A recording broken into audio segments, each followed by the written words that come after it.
গাজার উত্তরের জাবেলিয়া এলাকায় সোমবার একটি ইসরায়েলি সেনাবাহিনীর গাড়িতে ক্ষেপণাস্ত্র হামলা চালানো হয়। এতে ৩ জন নিহত, জানাবো বিস্তারিত।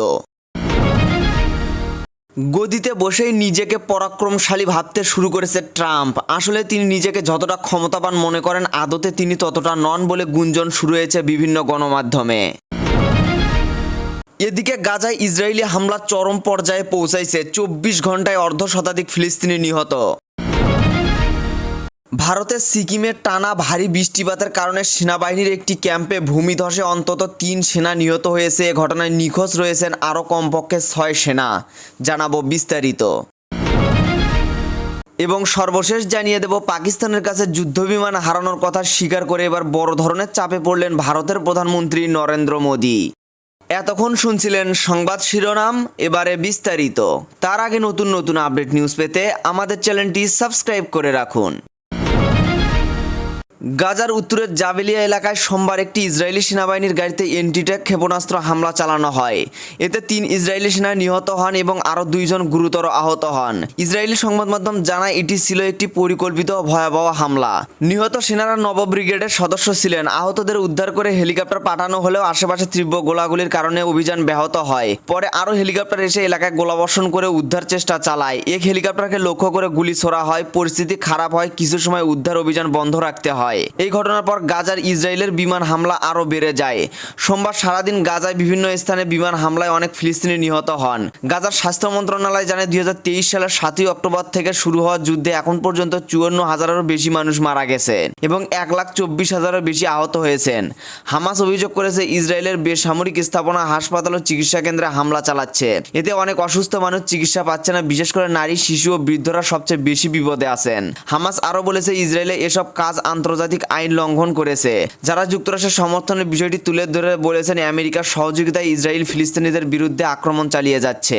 এদিকে কোনো ধরনের সিদ্ধান্ত ছাড়াই শেষ হয়েছে ইউক্রেন ও রাশিয়ার দ্বিতীয় সরাসরি শান্তি আলোচনা। সোমবার ২ জুন তুরস্কের ইস্তাম্বুলে দুই দেশের এই মুখোমুখি আলোচনা মাত্র ১ ঘন্টার মধ্যেই শেষ হয়। তবে সংক্ষিপ্ত আলোচনায় যুদ্ধবিরতি বিষয়ে চূড়ান্ত কোনো সিদ্ধান্ত না হলেও যুদ্ধবন্দি বিনিময়ে বিশেষ সম্মতি জানিয়েছে দুই দেশ।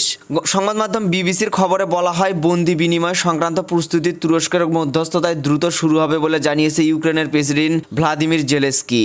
সোমবার বুরেস্ট 9 শীর্ষ সম্মেলনে এসব তথ্য জানান তিনি। যদিও যুদ্ধবিরতির কোনো সিদ্ধান্ত হয়নি, কিন্তু বন্দি বিনিময়ের ক্ষেত্রে দুই দেশের মধ্যে সমঝোতা একটি ইতিবাচক সংকেত হিসেবে দেখা হচ্ছে। মার্কিন প্রেসিডেন্ট ডোনাল্ড ট্রাম্প নিজেকে যতটা ক্ষমতাবান মনে করেন, আদতে তিনি তা নন বলে গুঞ্জন শুরু হয়েছে বিভিন্ন গণমাধ্যমে। বরং তার স্বৈরাচারী পররাষ্ট্র নীতি বিশ্ব নেতাদের মধ্যে বিরক্তিকর উদ্রেক করছে। বলা হচ্ছে এমন উচ্চবিলাসী মনোভাব শুধু ট্রাম্পের মধ্যেই নয়, দেখা গেছে তার কয়েকজন পূর্বসূরির মধ্যেও। ৪৭তম মার্কিন প্রেসিডেন্ট ডোনাল্ড ট্রাম্পকে নিয়ে একটি বিশ্লেষণধর্মী প্রতিবেদন প্রকাশ করেছে CNN।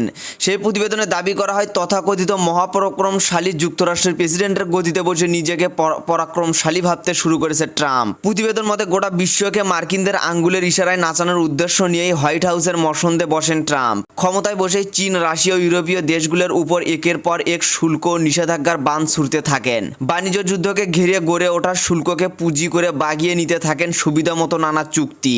প্রতিবেদনে আরও বলা হয়, ট্রাম্পের ক্ষমতার ঘোর এখনো কাটতে ঢের বাকি বলেই মনে করা হচ্ছে। এরই মধ্যে তাকে নিয়ে বিশ্ব নেতাদের মাঝে দেখা দিয়েছে শুরু হয়েছে বিরক্তি।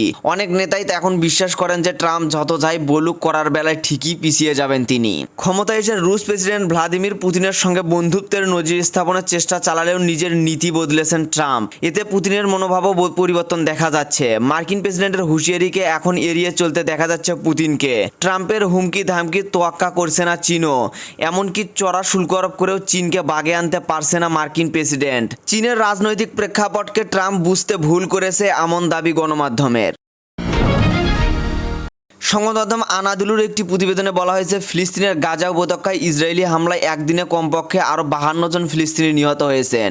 এসব হামলায় আহত হয়েছেন আরও 5 শতাধিক। এতে করে উপত্যকাটিতে নিহতের মোট সংখ্যা প্রায় 52,500 জনে পৌঁছে গেছে।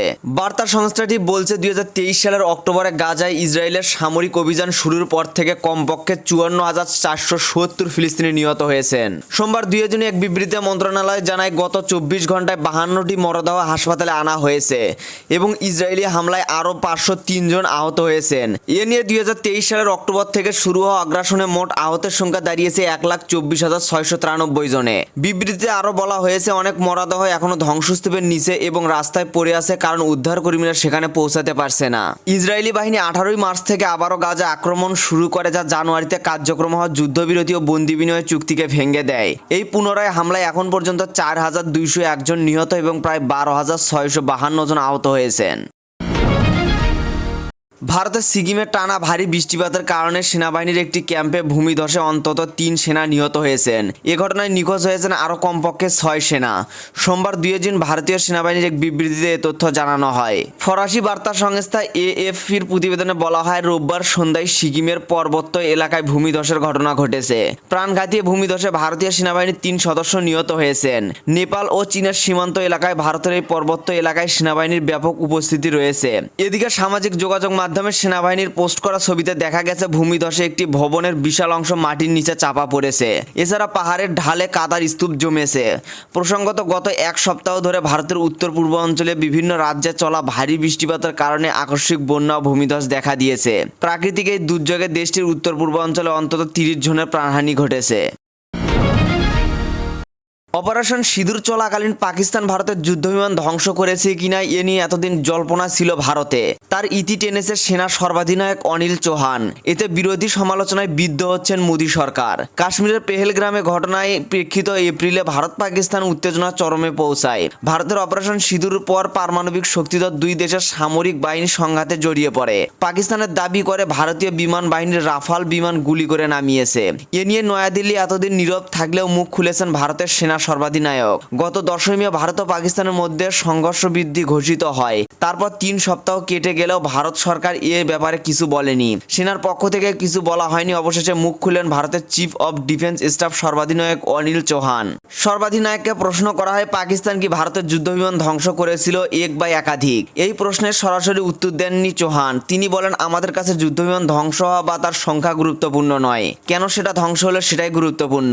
সাংবাদিক প্রশ্ন করেন, তার মানে অন্তত একটি ভারতীয় যুদ্ধবিমান পাকিস্তানের হামলায় ধ্বংস হয়েছিল? এর জবাবে সংক্ষেপে হ্যাঁ বলেন চৌহান। তার ভাষায়, গোটা ঘটনার ইতিবাচক দিক আমরা কৌশলগত ভুলটা ধরতে পেরেছি।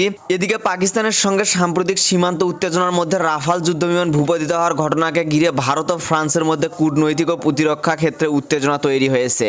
ফ্রান্সের তৈরি এই উচ্চ প্রযুক্তির যুদ্ধবিমান নিয়ে একসময় গর্ব করলেও এখন সেই রাফালের পারফরমেন্স নিয়ে প্রশ্নের মুখে পড়েছে ভারতীয় প্রতিরক্ষা বাহিনী।